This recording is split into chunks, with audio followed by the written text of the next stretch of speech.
This podcast is recorded on the traditional and unceded territories of the Musqueam, Squamish, and Tsleil-Waututh people. British Columbia, I've seen your mountains high, seen your pretty rainbows and your blue crystal skies, watched your winding rivers as they flow around the bend. To me, you're not a stranger, you'll always be a friend. I've walked your snow-capped mountains. Coming to you from the West Coast, this is Politicoast. Today is September 17th, 2020, and this is episode 207. I'm Scott Lundeboom. And I'm Ian Bushfield. On today's show, the results of the BC Green Leadership Contest, what the province's economic recovery plan will look like, and we look at politics all the way across the country to New Brunswick. Thank you to the 98 people who've contributed every month. You can support this podcast at patreon.com/Politicoast. And Politicoast, as always, is in partnership with BC Today, British Columbia's daily newsletter dedicated exclusively to BC politics. Sign up for a free trial to have unique coverage of the BC legislature delivered to your inbox every morning. Listeners to Politicoast enter the offer code CITIZEN for access to a special rate. For your free 2-week trial of the newsletter, go to politicstoday.news/free-trial. Well, to kick it off, Sonia's first in now. Sonia Furstenau is the new leader of the BC Greens. She won, as I think most people largely expected her to, but it was much narrower than most people were predicting. Yeah, there's no surprise that she won, but what's interesting is that Cam Brewer, who we had on a couple weeks ago, surprisingly got 41% on the first ballot to Sonia Furstenau's 47%. Made a much stronger showing than anyone was really expecting, considering his late entry into the race. Yeah, on the second ballot, which he managed to force, he pulled in 2,100 votes to Sonia Furstenau's 2,400 votes. So she won 53 to 47 percentage. And if he had cleaned up Kim Darwin's votes, those 500 votes she got in the first round, he might have actually won it. But I think he only managed to take about half of them, and Darwin's votes split down the middle. But I think it's worth digging into, how did Cam Brewer do so well? Because as you mentioned, he only announced his candidacy on July 25th, 2 days before the candidate deadline, which gave him a little over a month to sign up supporters before the voting started. Essentially, the supporter deadline to sign up was September 2nd. Furstenau announced in January, Darwin in March. When we talked to him, he didn't have a political background, really. He hadn't been active in politics, and he takes on a sitting MLA. How did he do it, How did he do it, Scott?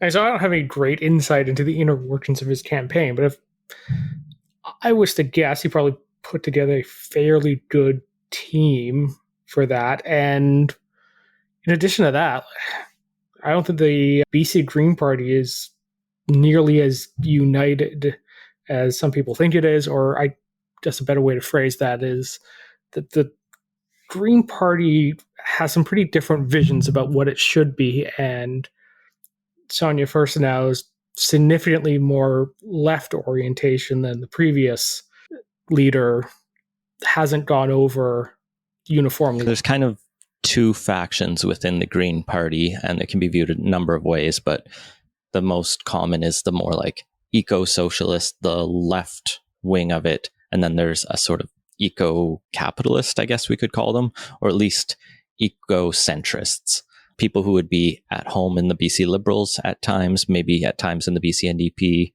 but who think we need a much stronger environmental plan than either of those parties have put forward. Like you mentioned, that's where Andrew Weaver fits pretty well. I don't think Sonia Furstenau would qualify as a eco-socialist in the way some of the candidates for the federal Greens are running on, but she did run on a more progressive, a more left-wing platform with talk of the 4-day work week, most notably. I also wonder if Furstenau didn't run too much of a kind of coast to victory type of campaign, assuming it's in the bag. On the day before the announcement was made of who won, I looked up what the ad spend for the different candidates was on Facebook, and Cam Brewer had spent $3,700 on Facebook ads to $682 by Furstenau and $345 for Darwin. That's not much money by any of them, frankly, when a single donor can give $1,500 to each of those candidates. Given they all had to do a lot of online outreach, the fact they were not spending much and Brewer just managed to spend 5-10 times as much as his opponents got his message out there more. He's got this one side to the sort of establishment right of the party with kind of, we talked about his support from Andrew Weaver. And then he was also willing to go for the votes more, maybe. Yeah, perhaps. Yeah, definitely. Oh, cut that. Yeah, I think you're right that Sonia Furstenau was leading a fairly traditional coast to victory frontrunner campaign, which, yeah, she started off far enough ahead that wasn't going to be an issue in this case, unlike some other recent leadership contenders who missed on an open net, so to speak. It is nice to see someone. But yeah, It is nice to see. It is nice to see someone who it gets first place on the first ballot, get first place on the second ballot, and not this like come from behind victory every time. Yeah. So in that respect, he definitely, I think, worked hard to kind of reach out to more people than the Furstenau camp of, oh, we're the obvious choice. We're going to try and consolidate around that. So yeah, I think that helped his performance overall. I think he also represented a different strategy of growth for the party. Furstenau represents the party in some ways as it is, with a very Vancouver Island riding, very sort of Vancouver Island focus. Cam Brewer coming from Metro Vancouver, maybe to many people looked like an opportunity to grow the party beyond their kind of beachhead on Vancouver Island and start to look at seats either in Metro Vancouver or perhaps the interior. It is tough. The obvious spot for them to try and make gains is the South Island. That's where they've done. Metro Vancouver, there just aren't many races where they've even come in second here. There's, one or two in the interior? Yeah, like Nelson. So, yeah, it makes it hard to make the case that a Vancouver-centered leader who might not be able to win a seat in a general election would be the kind of electability candidate. On the other hand, there may be something for kind of that more centrist appealing strategy given the Liberals' weakness. And if you're a Cam Brewer, maybe you have a better chance of picking off disaffected Liberals, which there seem to be quite a few of these days who aren't that happy with the current leadership, than Sonia Furstenau trying to fight with the NDP for the progressive vote. Yeah, that switches into what do these results ultimately mean? And I think you're totally right. The Cam Brewer direction would be to still try and steal votes from every party, whereas Furstenau's clear target would be disaffected New Democrats voters who perhaps don't like the position on LNG or haven't been impressed enough with action on climate change. Yeah. On the other hand, though, it seems to be a lot easier to get disaffected New Democrats than disaffected Liberals. Like, the Liberals will grumble and vote for the Liberals, whereas, I don't know, the NDP base seems a little less solid in Although ways. If you believe the polls right now that say the Liberals might be bottoming out in the mid-20s to low 30s, there might just not be that many Liberal votes to peel off. Yeah, so I mean, like, temperamentally more suited to go against the party, but we'll see. What it definitely means is that Furstenau will be pursuing the platform that she talked about. When we talked to her on the podcast, I think she'd only released one or two bits of her policy. Her broader platform, which is still up on our website, I believe, talks about, like we said, the 4-day work week, more protections for workers, a green industrial strategy, environmental protections, working with First Nations, climate change, very typical green stuff in that regard, action on food security, inclusiveness, and a real focus on the overdose crisis. She talked about decriminalization, I'm assuming along the lines as Dr. Bonnie Henry has laid out in the past, and additional mental health supports out there. So really trying to find those areas where perhaps the NDP has been struggling to make gains. I won't say that they've been making mistakes on those files, but those are difficult files and ones where I think there is weakness on the record. Yeah, those are definitely the files where I guess the inherent caution that comes from governing has maybe put them offside with their activist base. in a lot of ways, which, yeah, there's means some opportunity there. It might also mean the NDP needs to build up their left flank to protect from having too many votes peeled off in that direction. Whereas if Cam Brewer had won, it might be a more, we're just fighting two Liberal parties, so we can just be the competent ones who are in government. So you don't want to change governments in the middle of a pandemic kind of situation. Yeah, it is funny how the local situation here is mirroring kind of the federal alignment of parties, except now the BC NDP, where the federal Liberals are, being pulled out from the left, with the Greens saying, you're not going far enough on a bunch of stuff. Well, we'll have to see how Furstenau manages to capture the public attention and how she does if we do end up in an election in the next few days, weeks, or at latest next year. Seems like a good spot to move on to our second segment, a $1.5 billion election platform. So today, the BC government put out their Stronger BC Recovery Plan, which isn't so much a recovery plan as an election platform in the guise of a government policy.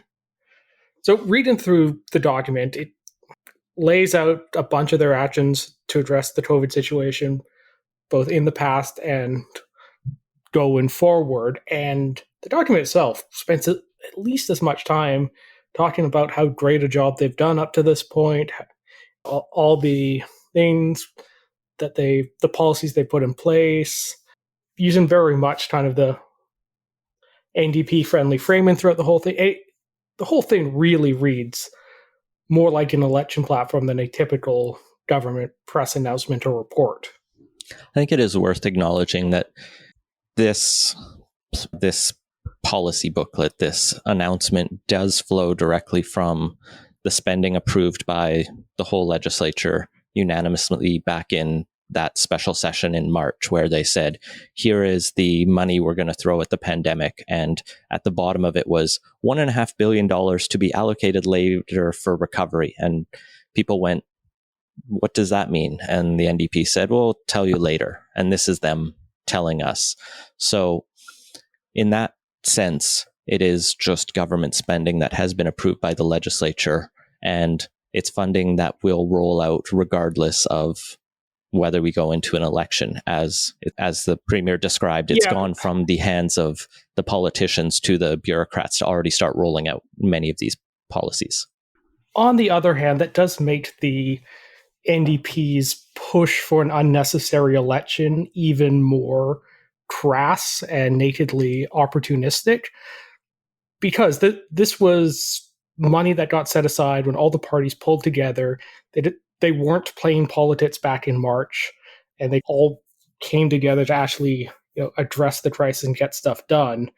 And now the NDP is taking the goodwill that's emerged out of that and the polling bump that's come from that, and are using that as what's fairly obviously going to be the jumping off point for an election that they didn't have to call, but are trying to use the opportunity to their advantage. I think it's worth digging into what's actually new in this document, in this announcement, because I think that hints that either there will be other stuff coming if there is a platform coming forward, or at least they referenced Budget 2021 will have additional measures, because there's, I think, a lot actually missing from here in terms of direct help for individuals. So there's 4 focus areas of Stronger BC: better healthcare, getting people back to work, helping BC businesses hire and grow, and stronger communities. The healthcare stuff has largely been previously announced in the last couple of weeks. There was a big announcement about hiring 7,000 new healthcare workers and 600 contact tracers, and this new hospital at home program as part of the way to help handle the second wave that we find ourselves in. And that's actually pretty common throughout this, is there's a lot of stuff that isn't so much new, it's just being re-announced to inflate the number. Yeah, similarly, I don't think there was much in getting people back to work that I saw that was new. There was some additional money for existing priorities like childcare and Clean BC, some short-term work and training funds. The stronger community stuff at the end was also largely re-announcements of the $1 billion of Safe Restart money for transit, the funding for schools. It's in the helping businesses hire and grow that I think there were some new measures announced. Chief among them being this $300 million small and medium business recovery grant, which is a hiring subsidy to encourage businesses that had to either lay off people or haven't been able to hire. Basically, if your small, medium business, nonprofit charity has hired anyone in the last few months, the BC government wants to give you money. Or if you plan to hire someone by the end of the year, I believe, you might be able to get this money as well, which on top of the federal wage subsidy feels like a pretty good way to make sure we are getting people in jobs. Yeah, it go a fair ways, at least on the marginal jobs. Companies still aren't going to make hires, so they don't see a long-term potential for it. But it definitely helps on the margin by lowering the costs up front. And hiring is not cheap. Yeah, either. Similarly, the government's adding a 15% tax credit on new payroll. So again, really trying to spur that additional hiring. And there'll be a temporary PST rebate for certain machinery and equipment for those businesses that were considering delaying expansions. Anyone who lived through the HST fights will know this is the key thing that was like the best reason for adopting the HST is then businesses wouldn't be paying sales tax on the stuff they need to do business. And it's just the end consumer who would pay the sales tax.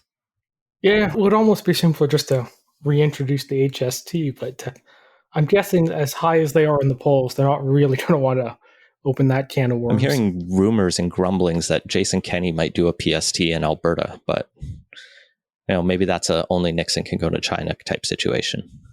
The other new announcement in this was $100 million for the tourism industry and a tourism task force.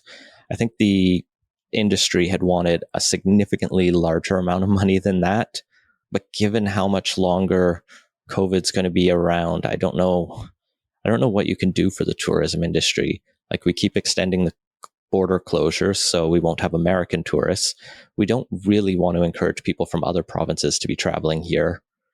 And we still want to limit a certain amount of travel within the province. And fundamentally, 5 million British Columbians just aren't enough to keep the entire province's tourism industry going for any length of time.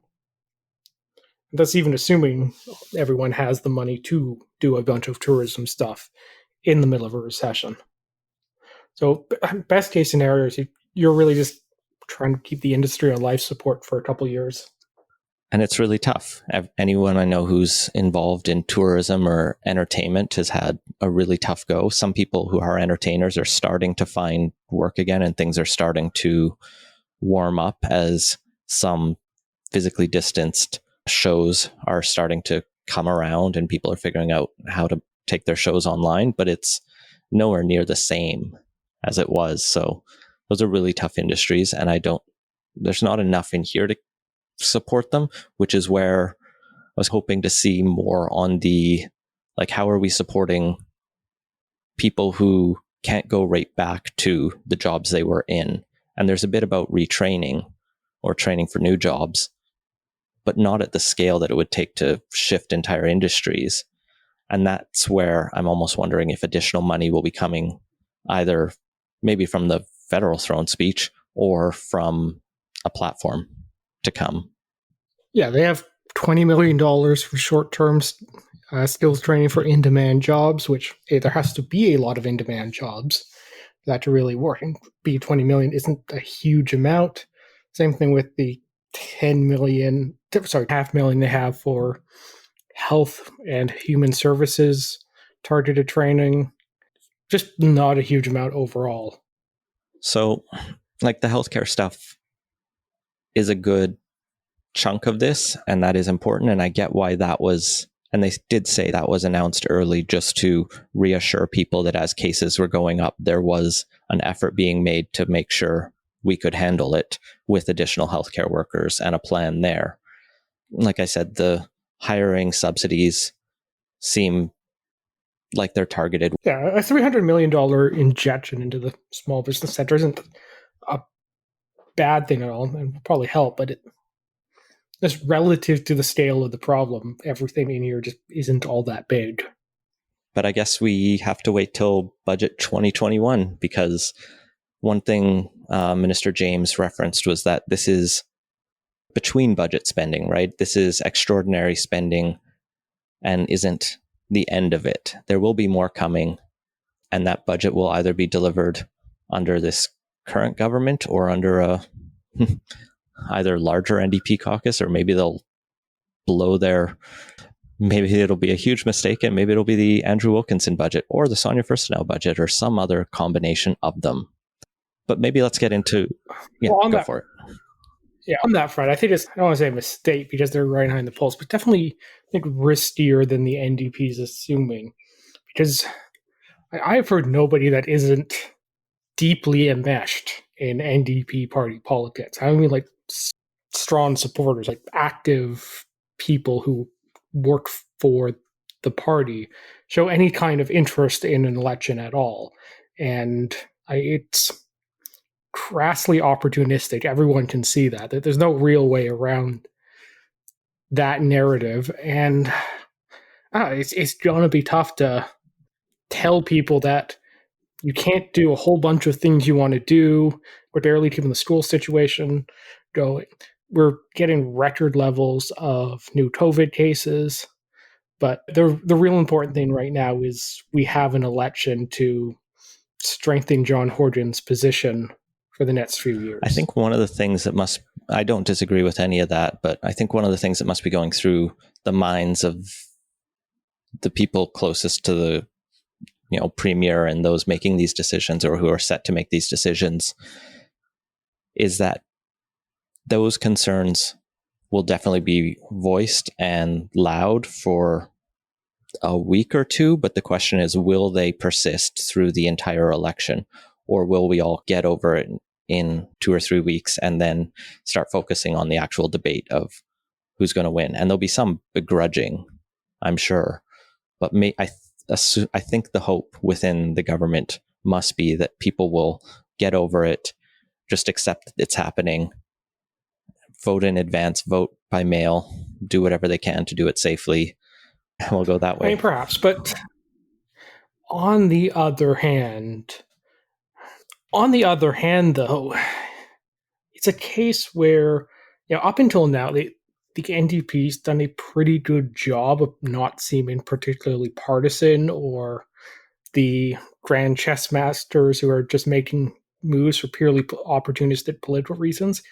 Even when they've generally done a good job of casting it in broader positive framing that British Columbians have responded between negatively to positively to. And doing something really big like this risks upsetting that general feeling and resetting where British Columbians feel about John Horgan and the NDP government. So I guess the question ultimately becomes, is this a case of 1975 where Dave Barrett calls a snap election hoping to secure a second NDP majority, and it backfires as he'd pissed off enough union supporters that they didn't churn out, and the Social Credit wins a narrow victory over them in the ultimate raw vote, but manages to knock the NDP out for several decades? Or is this more like Jean Chrétien in 2000, who calls an election a year or two early? This was even before fixed election dates. So there was an election in 1997 federally, and so he didn't have to have one until 2002, but he called one in 2000 because the Canadian Alliance, I think, had just formed, and he's like in mock Stockwell Day till the end of time and easily cruised through to another majority. Or even, and we'll mention it in quick takes, the case of Blaine Higgs and the New Brunswick election, where they just managed to secure another majority. And it's a bit too early to tell. It's always too early to tell. You can never really know when you drop the writ for these. Another go-to example would be the election that Theresa May called to try and shore up an existing majority government, and only to get beaten back to a minority and derail her whole project. That one's really notable because Jeremy Corbyn's Labour started very far back in the polls and surged in that campaign.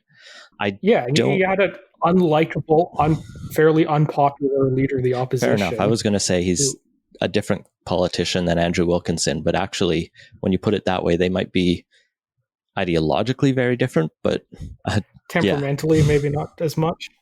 Yeah, any early election is a risk, and particularly one during periods of national or societal stress, whether it's Brexit or COVID-19, things can go off the rails pretty quick. So it's a higher risk play than I think the movers and shakers in Victoria think it is. And more to the point, it's putting aside all the political calculus aspect of it, it's just maybe not a good idea in general. Today we had a record new number of cases. A month from now, the 160 a day we're having right now could be well over 1,000. Exponential growth doesn't really care about your partisan considerations, and we're one or two super spreader events away from that. And it's just the case where, with everything else going on, maybe pulling all the ministers away from their portfolios to mostly focus on campaigning just isn't the wisest move purely from a governance point of view. So the caretaker convention will make sure things proceed forward in largely the same way, but I think the opposition will actually get a little bit more input just in case they win, then they need to be briefed on things. So I'm a little less worried about how government functions during, but I think one thing... It's not so much the whether or not you have a civil service doing stuff. It's having leadership take their eye off the ball. And the caretaker convention's fine, but there is no real substitute for having every smart person in Victoria focused on dealing with the current crisis rather than trying to flip seats in the suburbs of Vancouver. Dr. Bonnie Henry will definitely still be focused on the pandemic. So that gives me at least some hope there. But one thing that is worth pointing out is the argument is that the NDP needs a majority to get through what they want, but I have not seen that borne out so far. Sounds like unless they're coming forward with a platform that is significantly more ambitious than what they've been acting on. And maybe that's in the works, but even if they pull something more ambitious, that's going to be the case. Well, they'll probably get a bunch of Green support, unless the ambitious thing is we're going to have not just one mega LNG project, but 20. They're going to get Green votes for it. So why call it now? That really seems like a rationalization that the NDP pundits are telling themselves. Let's look a little bit at the substance of the smoke. Like, how do we know that this isn't just a bunch of smoke that's needless and beyond what people have told me off the record? The fact is, we've now had, I think, 2 more ministers in the last 2 days announce they're not seeking re-election. In addition to Shane Simpson, I believe it was last week, Doug Donaldson earlier, Scott Fraser earlier, Carol James much more previously due to health concerns. But this week, Michelle Mungal and Judy Darcy said they are not seeking re-election. So that's 5 cabinet ministers who aren't in a... I don't think there are any non-cabinet ministers of the NDP who aren't running again. But in addition to that, the NDP is on full candidate nomination. I've been trying to track all of the who's running where. And as far as I can tell, the NDP is the only party really running nomination races. The Liberals are starting to appoint some candidates, and I've not heard anything about the Greens other than they are looking for good candidates. They have a similar become a candidate for us page that the BC Liberals have had for a while. Some of the most prominent races that have heated up in the last week: Oak Bay Gordon Head, which is Andrew Weaver's current riding; Murray Rankin, former federal NDP MP and justice critic, announced that he wants to run there. He's going to be challenging Oak Bay councillor Michelle Kirby for that nomination. That was actually a bit of a surprise for me. I was under the impression that Murray Rankin was done with politics. Yeah, I don't know what convinced him to seek the nomination. He has come up a couple times in BC politics, being appointed to various task force commission type things from the government, but yeah, and he was also appointed by the federal government to oversee intelligence oversight structure. I'm not quite sure what institution he got appointed to off the top of my head, but yeah, he had a bunch of roles there, and yeah, my impression of it, he would seem to be well situated in kind of the ex-politician world. So it's interesting to see him come back. If I was to guess, there was probably promises of a cabinet post made. Up in Stikine today, Nathan Cullen announced he wants to seek the nomination there. If he's allowed to run, because it's unclear if he would qualify under the party's equity mandate, which says that if a current NDP MLA steps down, the new candidate nominee must be from an equity-seeking group, either a woman, a person of color, someone with a disability. I think LGBTQ plus also counts. And another person has already put their name forward, Anita McPhee, who's a local Indigenous leader who's quite accomplished. And so it'll be interesting to see how that race shapes up.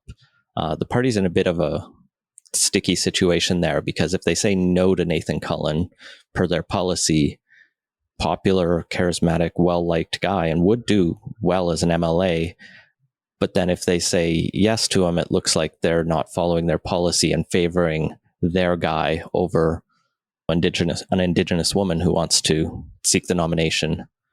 Let's go to the trade-offs inherent in such a formalized system. All parties try and get a diverse slate of candidates put together, but when you have such a rigid formal system like that, the issue is you can run into this very problem where you're stuck in a riding in which you have a very solid candidate who would undoubtedly be not just a good MLA, but do well as a senior cabinet minister and one of the faces of the government, which would, without a doubt, help the party in the long run.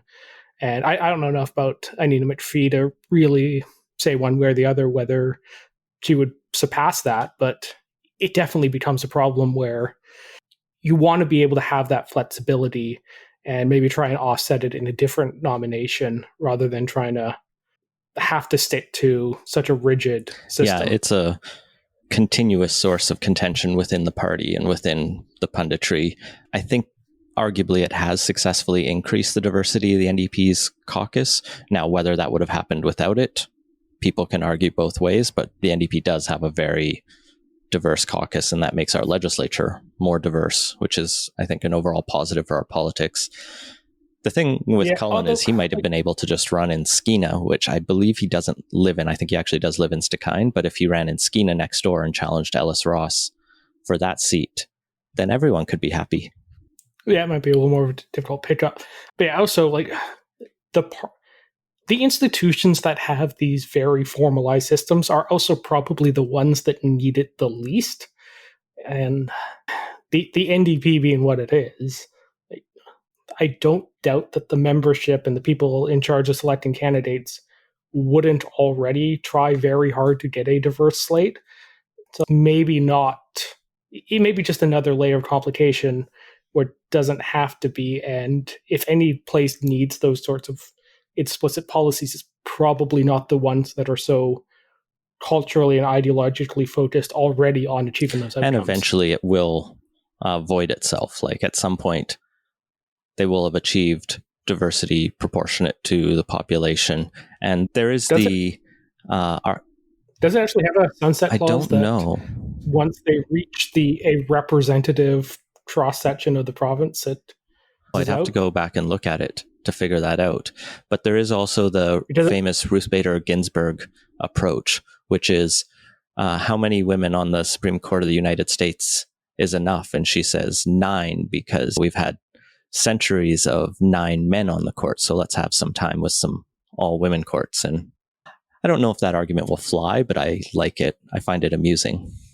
But let's get to the final race that I flagged. And there's lots more that are interesting and shaping up. But in Vancouver Hastings, Shane Simpson's seat, which is a pretty safe NDP seat, we're seeing Nikki Sharma, longtime Vancouver politician and active with, I believe, Vision Vancouver, running against the party's, I believe she's executive director, Raj Sahota, or former. Sahota's been very deeply involved for the party for quite a while, but both have fairly high profiles, and it'll be interesting to see who's victorious out of that sort of. Yeah, that's one of those seats that's a guaranteed win. Whoever gets the nomination is going to be an MLA. And we know it because it's one of the 2 seats that held on during the blowout of 2001.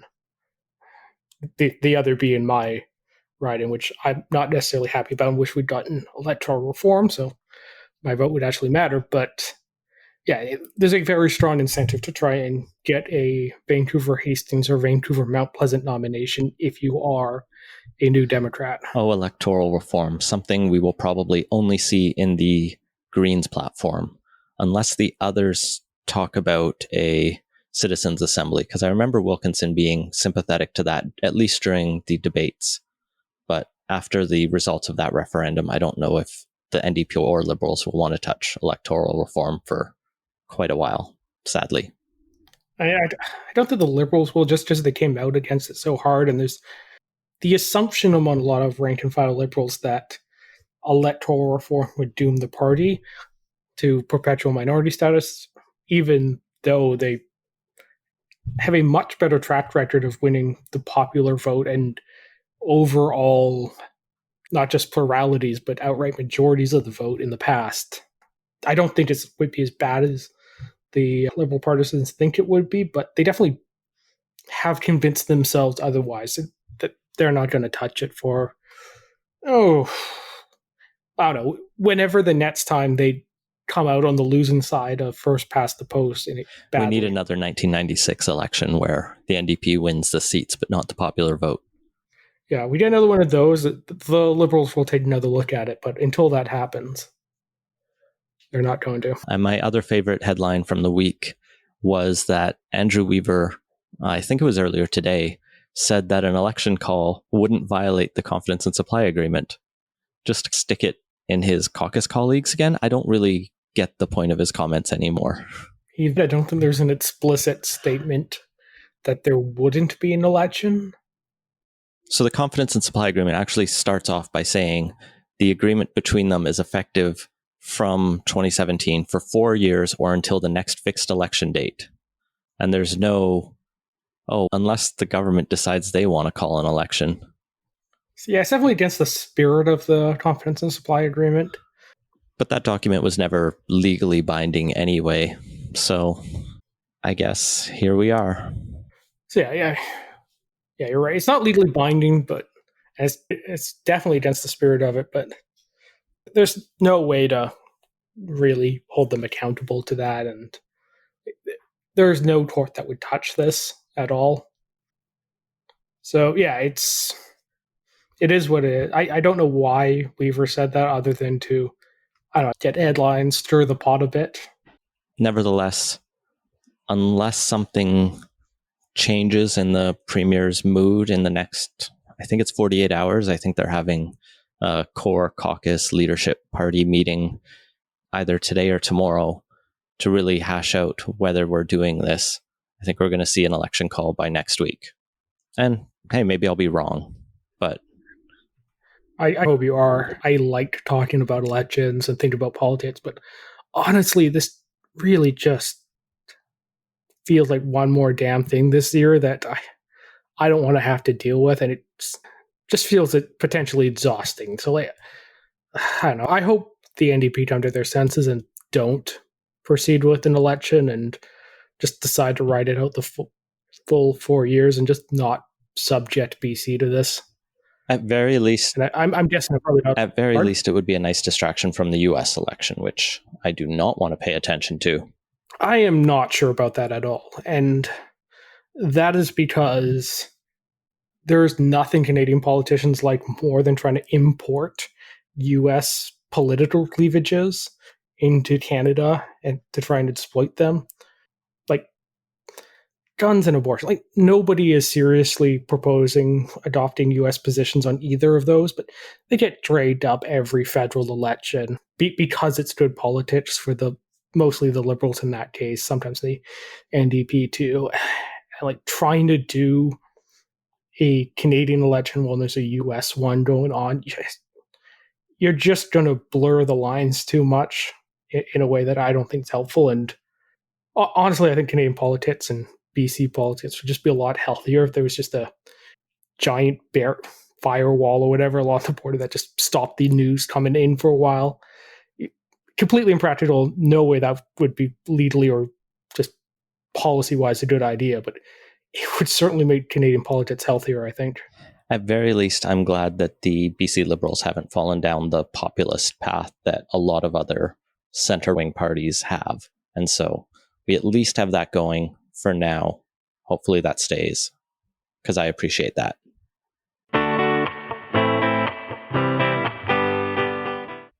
Let's jump into quick takes, though, to close off today's show. Turning over to federal politics, the election speculation there seems to be a little less in the air as Trudeau's tone has shifted a bit more towards consultation in the lead up to next week's throne speech. And even Jagmeet Singh, I believe, was talking about how it's the budget that actually he's more interested in looking at than the throne speech. And so it sounds like this throne speech will ultimately go through pretty easily. Even Aaron O'Toole, I think, was starting to put dampers on the I don't want to force an election if I don't have to kind of situation. Yeah, it's almost certain to pass. Not only because the NDP is not in a great position to run a campaign, but also nobody else really wants to do one right now. Every party except maybe the Bloc has a reason not to, and you're not going to get a situation where every conservative comes out and votes for it, but I could definitely see a situation where there's enough absences on the conservative benches that it's guaranteed to pass. With that speech coming up on Wednesday, is there anything you'll be looking for? Trudeau's and the Liberals have hinted at lots and lots of goodies coming, a transformation of society. It's been a little light on specifics. Yeah, so there's a lot of talk about the big push for kind of a green remaking of the economy, but that got walked back within the last week. That was incredible. So just for the context of that, I was liking the talk of the move towards a greener economy, but then there was reports that some within the Liberal caucus, I think, didn't want to be seen to take advantage of this crisis for that. And we had the episode with Seth Klein where it's pretty clear, even if you don't agree with his prescription and his cure, that we are in a climate crisis. That one is still ongoing. And it would be nice to see someone take it seriously. Yeah, even put aside the climate crisis, interest rates are super low right now. We need a bunch of infrastructure investment anyway in a lot of this stuff. And hell, just the air pollution alone, like the particulate pollution, which is probably worth spending tens of billions of dollars addressing just right away. So, I mean, you might as well do something big. There hasn't been enough thinking about long-term infrastructure investments in the economic recovery anyway, so you might as well do it. It's as good a time as any. You're going to be tough to borrow at this optimal interest rate environment again for a long time. So let me just go for it. It's definitely a better idea, I think, than trying to rush a universal basic income in, which people can go back and listen to our episode with Lindsay Tedds a couple months ago on that. But that is just a super complicated policy problem that is not well suited to figuring things out. And unlike infrastructure, which if done right can pay for itself, it's a lot harder to make the case for in with a universal basic income. And also, you don't want to just be borrowing to fund that because that's not sustainable either. So, given the two, I'd rather see the green investments. Given like the wind down of CERB, I can see the value in maybe not a fully universal, but some kind of guaranteed income support. The federal government's been talking about revamping EI, and they've been hinting at a little bit about what that will look like. And EI is such a bad system that I am hopeful that we'll see something good in there. There's been a lot of talk as well, and the Liberals have talked a long time about support for childcare and pharmacare and these kind of big, or expanding our existing healthcare programs, which will ultimately just be cutting checks to the provinces. But that's what the federal government is really good at sometimes. And so those are a little bit easier to roll out.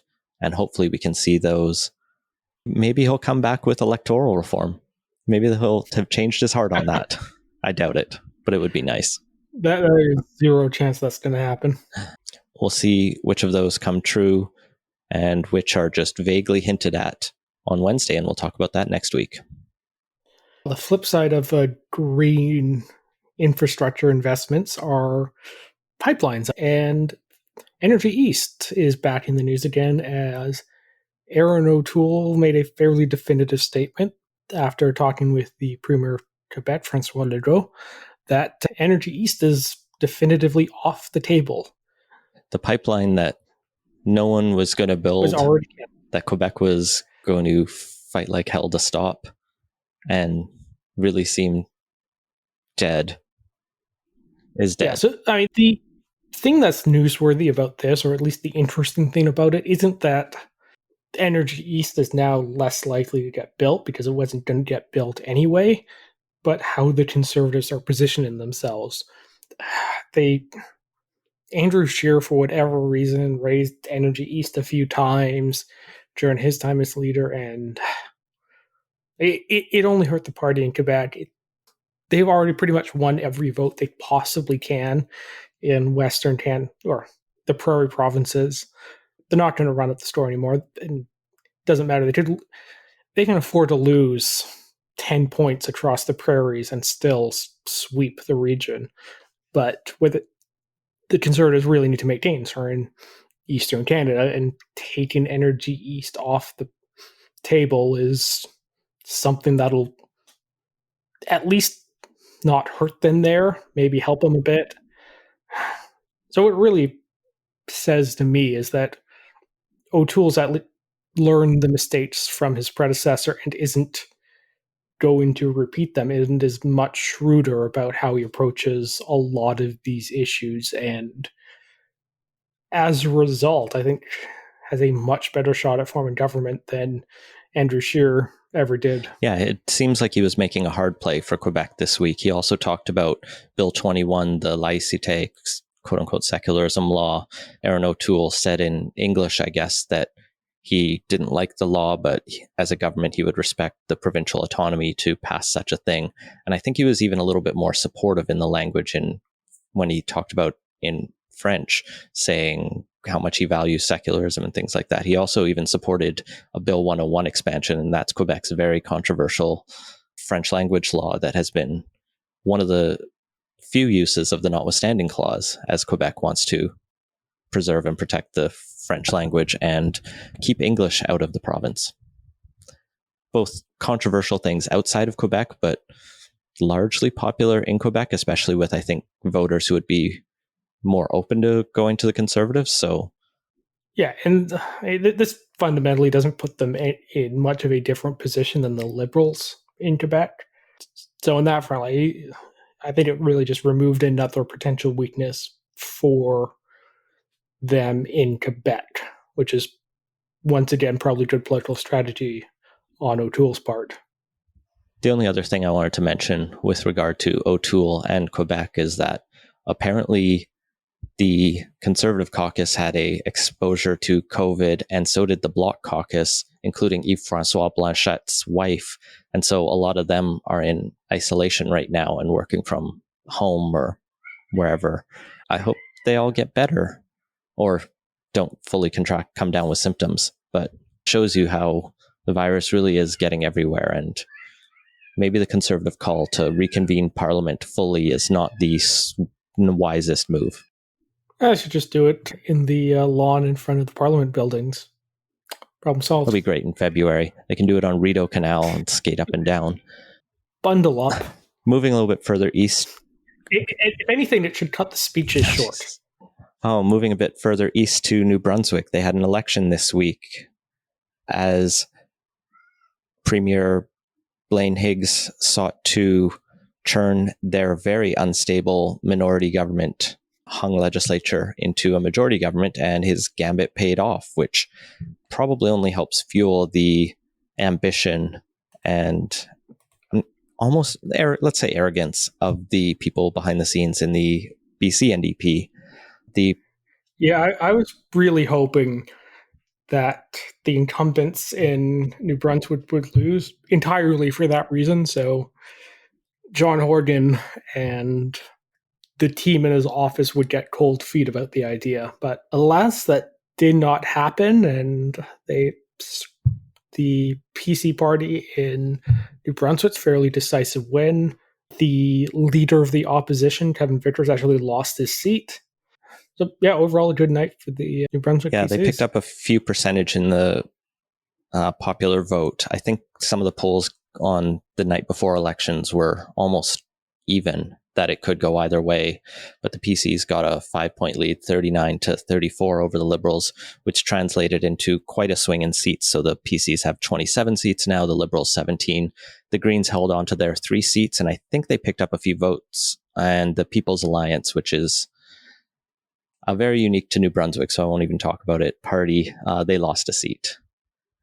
But yeah, a new stable Blaine Higgs progressive conservative government in New Brunswick, which I guess only encourages our own government to consider their potential fortunes. Yeah, if there's something to wave them off, it's not going to be New Brunswick. And that has been Playtoast. Find links to everything we talked about at playtoast.ca.